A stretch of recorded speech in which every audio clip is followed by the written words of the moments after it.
First things first, a huge thanks and shout out to Purcell Auto Sales in Camby, Indiana for letting me check out their really nice Nissan Maxima. The Nissan Maxima has long since been heralded as Nissan's four-door sports car, or Ford DSC. The Maxima was first introduced as a direct replacement for the Datsun 810, and it was known as a Datsun Maxima. With the phasing out of the Datsun brand in 1985, the car was renamed the Nissan Maxima. Currently in its 8th generation and last generation, at least for the US and Canadian markets, our video is going to highlight the 6th generation A34 series that was built from 2003 to 2008 for the 2004 and 2008 model years respectively. The 6th generation Maxima was marketed solely in the United States, Canada, and Mexico, and was developed from 1998 to 2002 with a March 2001 design freeze. Official introduction was at the 2003 North American International Auto Show in Detroit, Michigan, and 6th generation Maximas were available in 2 trim levels, SE and SL. The sporty SE model came with standard 18-inch alloy wheels, 245/45 R18 V-rated tires, stiffer suspension, rear spoiler, and the optional 6-speed manual transmission. The more luxurious SL model came standard with 17-inch alloy wheels, 225/55 R17 H-rated tires, wood interior trim, 6-disc CD changer, Bose premium audio system, leather seats and HID headlights, and optional heated front seats. The manual transmission was never offered in the SL model, and the suspension is tuned for a more softer ride. Our car, a 2006 SL, was built in February of 2006 at the Nissan Smyrna Assembly Plant in Smyrna, Tennessee. For the first time, a Maxima was produced outside of Japan.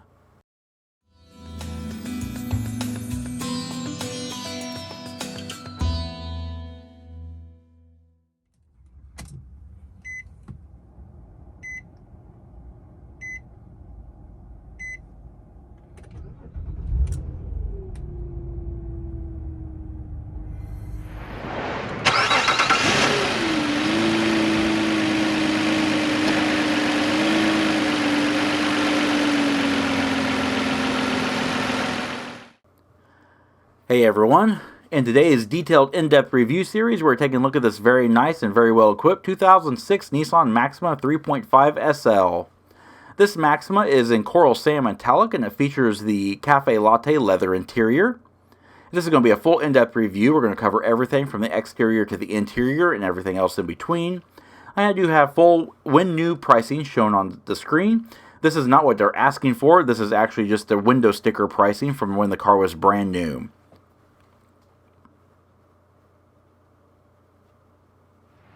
Alright, opening the hood, you just flip this latch here in the driver's side footwell, and then fumble for the latch release in the front of the car, and that opens up the hood. Now the hood is actually supported by gas struts, which is really nice, and the hood opens to reveal the VQ Series 3.5-liter VQ35DE dual overhead cam 24-valve V6 engine. This engine is a cast aluminum block and head construction and features continuously variable valve timing control, variable induction, and electronic throttle control. It features an electronic sequential multi-port fuel injection system and sports a 10.3-to-1 compression ratio. This engine creates 265 horsepower at 5,800 RPM and 255 pound-feet of torque at 4,400 RPM. Road and Track magazine tested their Maxima from 0 to 60 miles per hour in 6.5 seconds. 0 to 100 miles per hour came in at 16.5 seconds with the quarter mile in 15 seconds at 95.4 miles per hour. Top speed is limited to 140 miles per hour.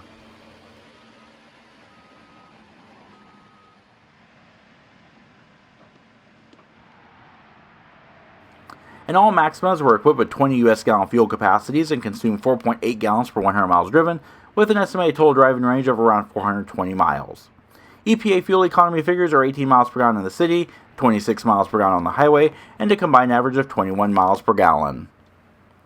And as stated before, while the SE trims had a 6-speed manual transmission as standard, the SLs never had that option and only came with the Aisin electronically controlled 5-speed automatic transmission and does feature manual shift capabilities. Alright, now we're going to cover the rear view in a lot more detail, but as you can see here, it's a very almost piecemealed together, very clunky looking. I've never been a fan of the rear view design of this generation of Maxima. It just looks odd with the taillights. It kind of looks like an afterthought. The rear window doesn't seem to fit flush with the window trim and the body. It just kind of looks weird, but that was purposeful. I know it's for aerodynamics and wind flow. And it had kind of a Renault look to it. I know Renault basically just bought Nissan. But anyway, all the lighting back here is incandescent, and you do have that chrome-tipped exhaust. Now, as we go along the profile of the car, it actually looks pretty decent. It looks pretty fluid and organic. The on-screen dimensions show the overall length and the wheelbase. It's a decently sized car, but I think it's actually pretty well proportioned despite that rear styling. Now, curiously, this car actually had the HID headlights as standard, but it also has cornering lamps. I never knew the Maxima had cornering lamps.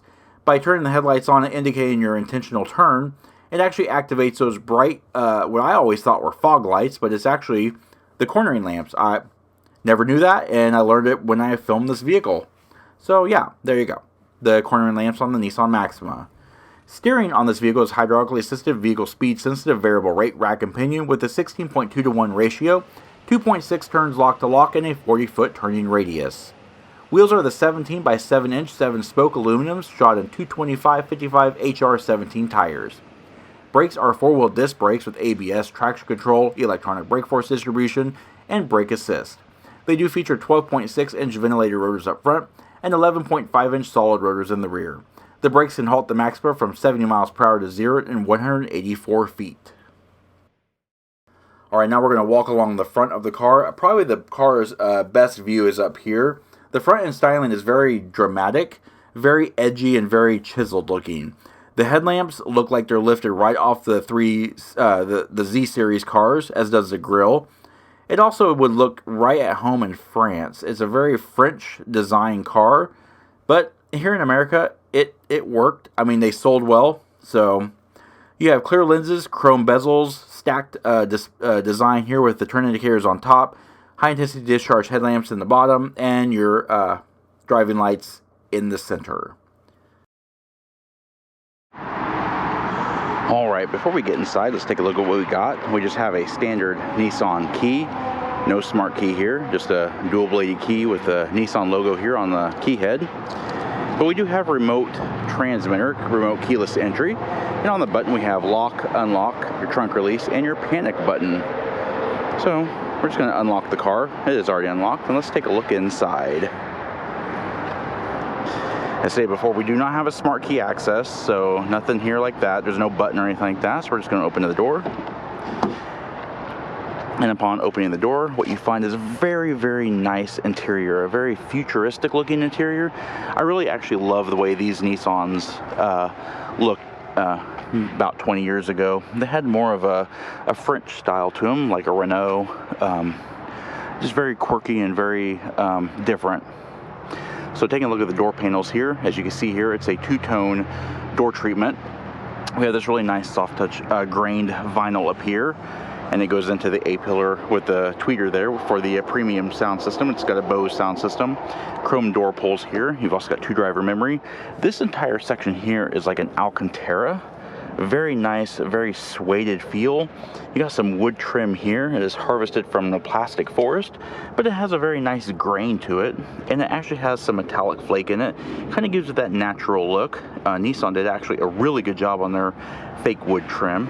Down here, trunk release, fuel door release. Of course, you have door pockets, additional door speakers, and then controls here are your locks, window lockout, and of course, power windows, auto one touch down for the driver and front passenger. Nice little door pulls here. Over here on the driver's side instrument panel, we do have instrument panel brightness and dim, your power mirror controllers, left, right, and of course off. Open and close basically is just the folding mirror.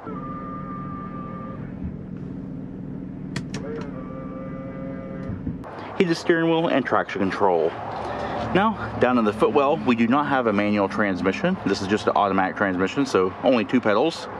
And this little trap door here is your fuses.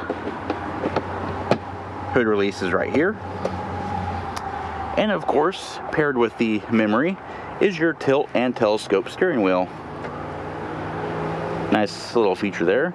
I like the Murano of this era, where the instrument binnacle actually tilted with the steering wheel, but alas, we do not have that. More of the Alcantara goes all the way across the entire surround of the dash, and ends up meeting up with the door trims. Have a really nice continuous feel to the interior. Now moving down, we do have Maxima tread plate here. We've got 8-way power driver seat and passenger seat. We've also got adjustable lumbar support here. And let's take a quick look at the seats. The seats are very nice, very comfortable, and very supportive. And actually the leather is in really good shape. Height adjustable and tilt adjustable head restraints. And of course the seats are also heated. In addition, we've also got a overhead sunroof.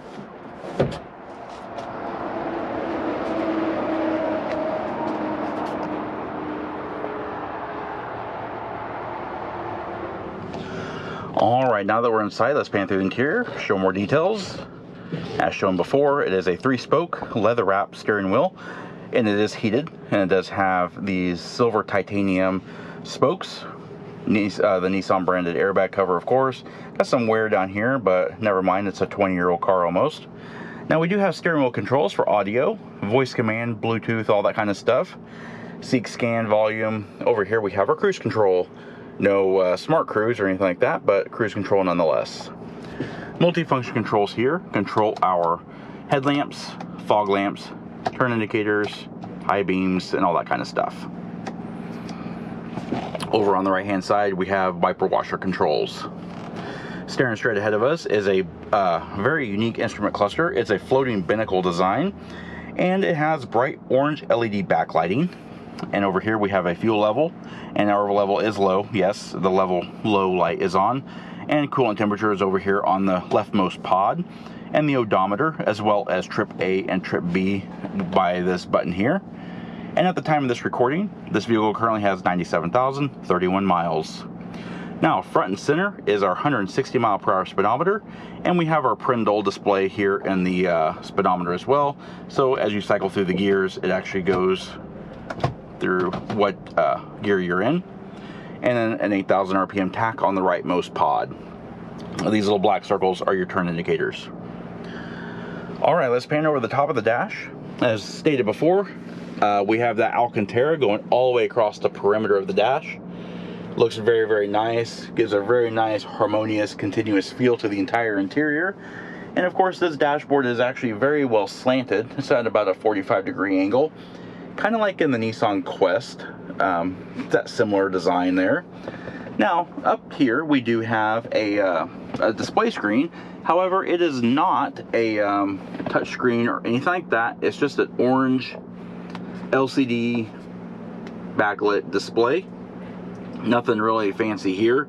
It does have audio controls, climate controls down here at the bottom.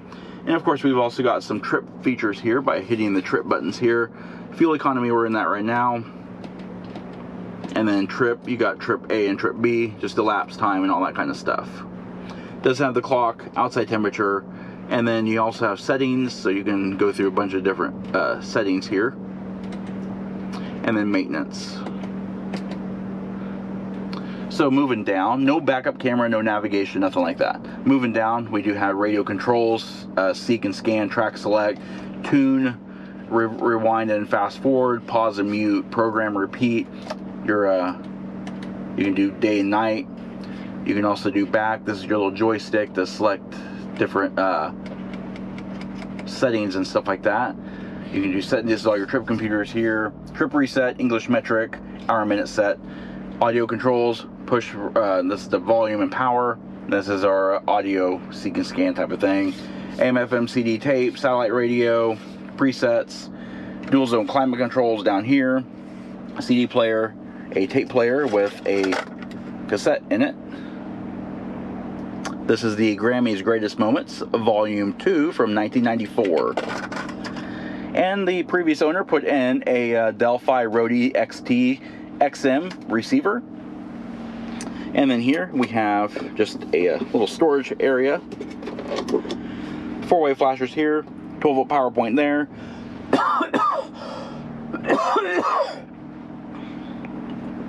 Of course, our shift lever here. I love the satin silver bezel on it. It is a gated shifter. More of that wood trim harvested from the plastic forest. But it's just like on the doors, it's very convincing. In this panel here, you do have dual cup holders here. You also have a proper handbrake. And on the front part of this center console, we do have our controls for our 2-stage heated seats for up front. Not sure what this button here would be. It's a blank button right now. So the armrest is pretty interesting. We got 2 buttons here. This button here actually elevates the armrest to increase your armrest comfort. And this one here actually tilts the armrest open, and it does reveal a nice, very deep storage. And there is a 12-volt power point right there. Kind of hard to see it, but it's in there. Overall, I feel like Nissan had a very nice interior with the Maxima. Very unique, but very comfortable, very quiet. Overhead, we do have an automatic dimming rearview mirror. It does have 3-channel HomeLink universal garage door opener. In addition, you also have a compass in here. Overhead, we do have overhead map lights and reading lights. We have our sunroof control, and this is our tilt, and this is our degrees of open. We have our dome override here, off, door, and on. And of course, here we have sunglasses holders. Overhead, we do have nice large sun visors. Opening up the panel reveals illumination for the vanity mirrors. And of course, the sun visors do swing and slide and have slide out extensions here. And they do have pretty good coverage. In addition, we've also got high adjustable seat belts and passenger assist handles. And they are dampened. Oh, not to be outdone, the glove box.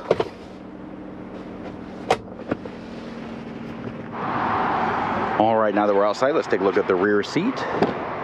Nice wide opening doors, reveals a very nice and very spacious rear seat.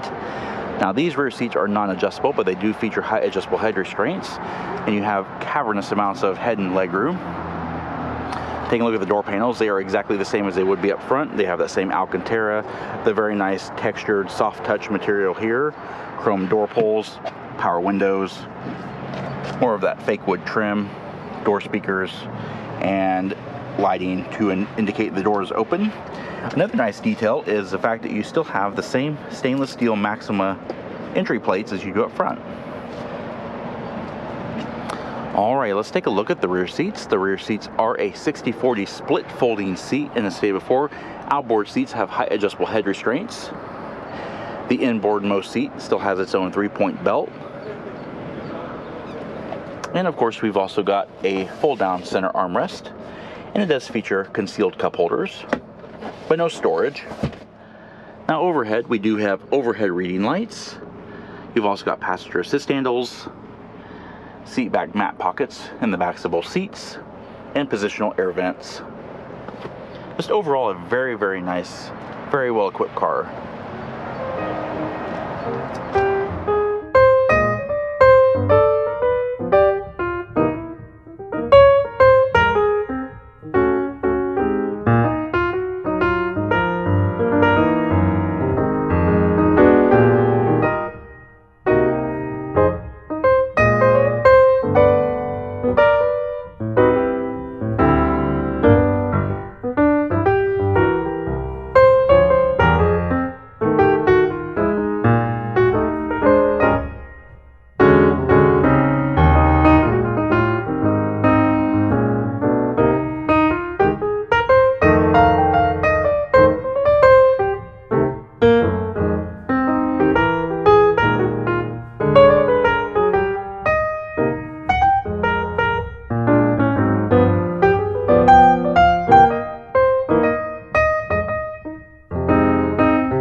are several ways to open the trunk.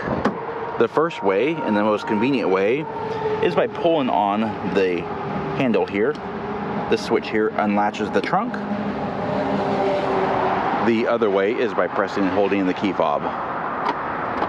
Like that.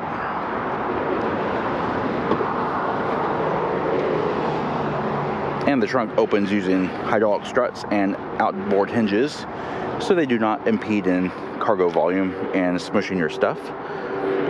And the trunk also opens at a very wide 90-degree angle.